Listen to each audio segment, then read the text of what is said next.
Welcome back to Have You Heard? My name is Zoe. I'm one of the co-founders and the managing director here at The Social Shepherd. And today I'm joined by Bobby. Hi. Introduce yourself. Hi, I'm Bobby. I'm social media manager, one of the organic team members. My job is all things organic, basically. Nice. So I think today we're talking about social media tactics to leave in the past.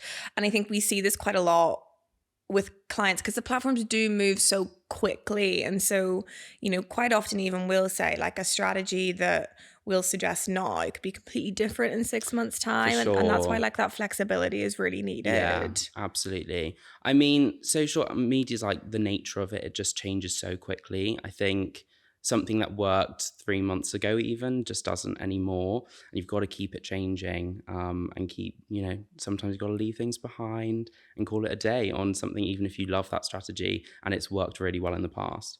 Yeah, so I had this, and this is slightly off piece, which we will get back on to the topic in a second, but I had a client ask me like, because obviously these TikTok bans coming in and, the US is looking at it and like government-owned, government businesses or government people have banned people from having TikTok on their work phones now. And so I had a client ask like, well, what about if TikTok gets banned and we can't use it anymore? And I was like, well, in the same way that if you ran a TV campaign, that content doesn't natively just live somewhere, but you still had the reach from that TV campaign. And so I think it's just like flipping it on its head a little bit. I think one of the great things about social is that the content can be slightly more evergreen, particularly when it's SEO friendly and stuff. But sometimes people need to look at social with a slightly different lens on than they maybe do. But yeah, anyway, back onto the topic. What tactics do you think people should leave in the past? Well, I think for me, something I saw a few years ago that just was everywhere and everyone wanted to do it, brands, people.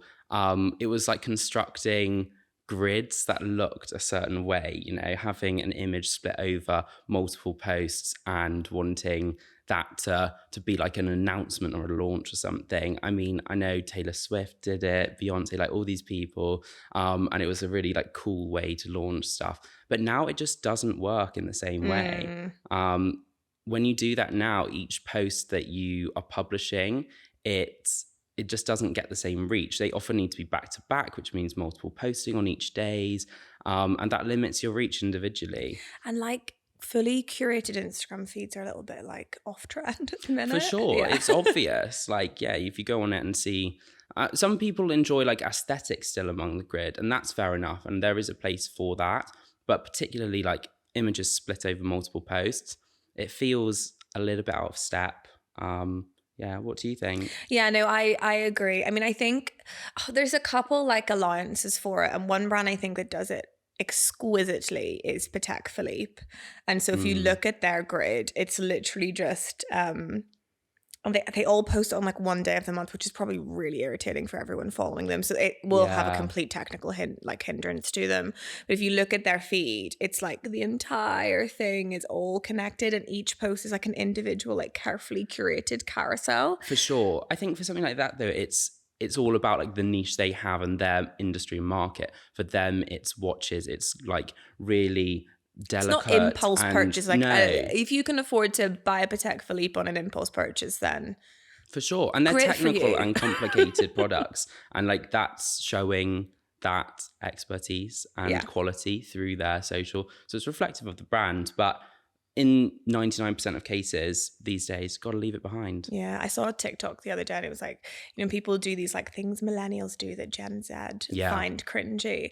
And it was like your typical like Instagram girlies where all their feed is just like the white and like the mocha brown and that's all they post on it. So it's like fully curated. Whereas like I think what's probably more is like people do like their photo dumps, if that makes sense. And like it doesn't all make sense. And we've kind of retracted in a way away from this like super polished like grid view, and people do want to see like something that's a bit more real. And also if you're doing those feeds, like it just doesn't allow for like strategic flexibility, and you end up being like, oh, I can't post this because of this.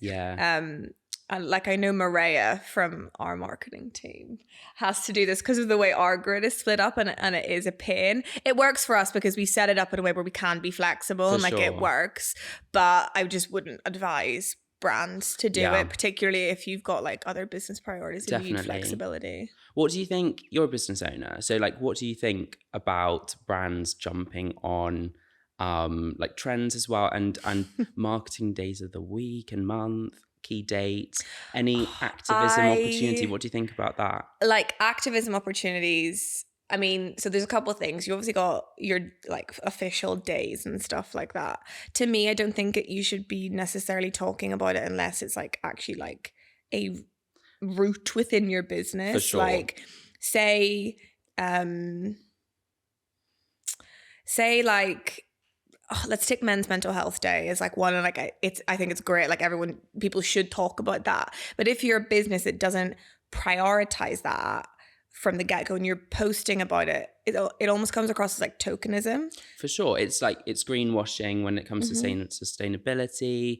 I think we've left behind just jumping on it for the sake of it and just saying anything because it's an opportunity. Yeah. And I think now everything has to be much more tailored to being authentic, and you're gonna get like people are gonna like dig in and be like, well, actually no, like why are you posting about Pride Month when everyone in your business is straight and you don't have any like well, exactly it's got to be authentic. And I feel like people don't buy into it anymore. They want to see a brand that's like an advocate now for whatever they're talking about. They don't want to see tokenism within that. Like if you haven't actually got the activism stats and you're trying to push it all year round instead of just on that one day, then I just don't think you should really be doing it. Yeah. But on like another note, it's like, you know, those really random days, like National Love an Alpaca Day. Oh, National Puppy Day. Exactly. I don't like it when brands do it. Like for me personally, but I think there are some brands that it can work for. But I think when you just start, like if you're a social media manager and the first place you go to look for content ideas is what day of the month is it? Oh, that's weak. You're scraping the barrel at that point. You're scraping the barrel. Like, let's not do that. And like, you should already be aware of the ones that are like hyper relevant for your industry and niche for your client or for the brand that you work for. So I don't know. I think it's a little bit cringe. Yeah, for sure. One thing I definitely never want to see again as well, a social media tactic, if you can call it that, to leave behind, boomerangs. Never want to see them again, ever. Yeah. Do you know, I was actually going through my story highlights the other day, and it's like just consistently there was a time period of the glasses clink.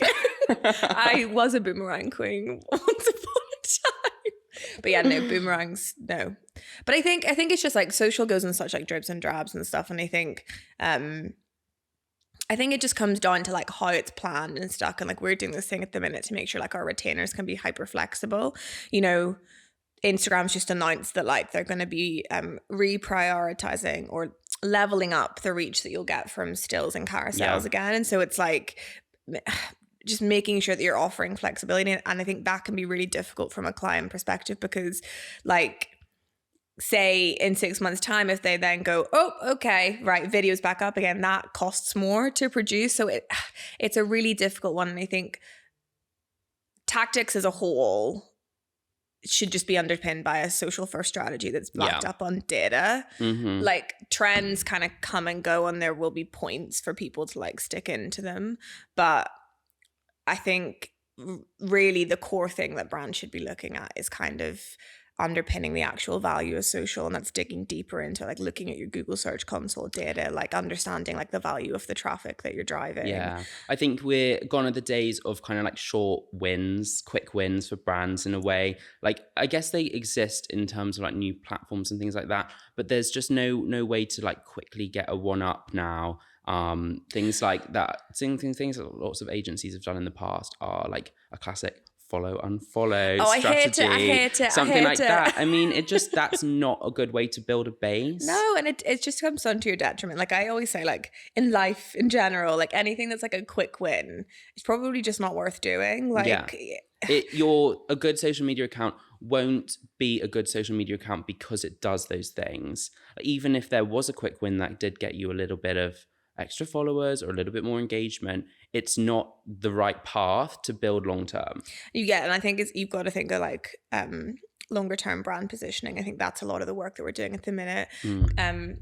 And we talked about this in another podcast, but about like best practice. Like you're not gonna like breed like, you know, hyper successful like award-winning social campaigns just by like leaning on best practice or Yeah. whatever a platform tells you is their like last thing of the quarter, because everyone's doing that. So Yeah. where's the uniqueness? Like we're better than that. Like For sure. social marketers, you're better than just hitting on like quick wins and Exactly. like it just doesn't work. Like be smarter, like have a longer term strategy that flexes with the way the algorithm change, like dig into them, like understand what's going on. I'd also maybe say like something that a tactic which lots of brands do fall into the trap of doing is actually just sticking to one thing. Because it's a dynamic industry, it's a dynamic set of platforms, and they like originate in fun and just like engaging with your friends. That's the origin of social media, and that's what you have to bear in mind. Something that's worked for 2 years won't stay the same and won't work the same.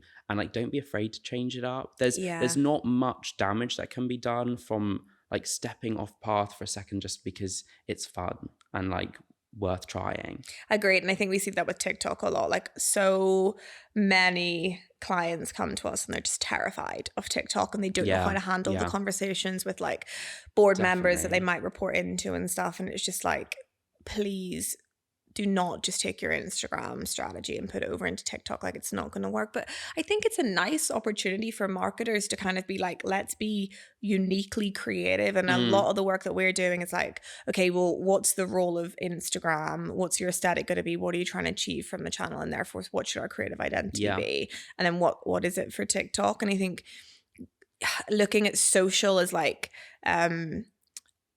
an overall channel as itself, it doesn't really work anymore because like TikTok isn't actually really a social platform. It's an entertainment platform currently. That may change, but they're all completely different. And so the value that you get from each of them, like we now have like bits that we talk about like organic social being brought into the funnel. And so it's just like taking each channel for what it is and understanding the value that you're actually getting from it. Yeah. Everything needs a purpose. I think strategy wise, like you've got to remember, like, what do you want to get out of having a presence on this platform? Is it like, is the energy that you're putting into this worth it, and why? Why are you on it? What are you trying to get out of it? And sometimes the purpose doesn't have to be that deep. Like, look at Ryanair. The purpose there is just to like build a better like community and sentiment. And like they poke fun at themselves. It doesn't have to be this like really like deep purpose. Like it can be like lighthearted, but it just has to remain consistent. For sure, absolutely. And I think that's the best way as well to then, if your objective is more sales or whatever it may be, that's the best approach to it too. Just building a platform by using it how it should be used, that will then have a really great success on all your sales and all of that. Yeah, no, I agree. So I think we've kind of diverted, but social tactics as a whole, I mean, the platforms are just going to change. So just change with them and don't be lazy. Exactly. Don't be afraid to leave it all behind. So thanks for joining. My pleasure. Thanks for having me. First ever vloggy podcast. I hope I get an invite back. Yeah, of course. So yeah, thank you for joining and thanks for watching. And so if you can like and subscribe, I'm told that would be fabulous. So thank you.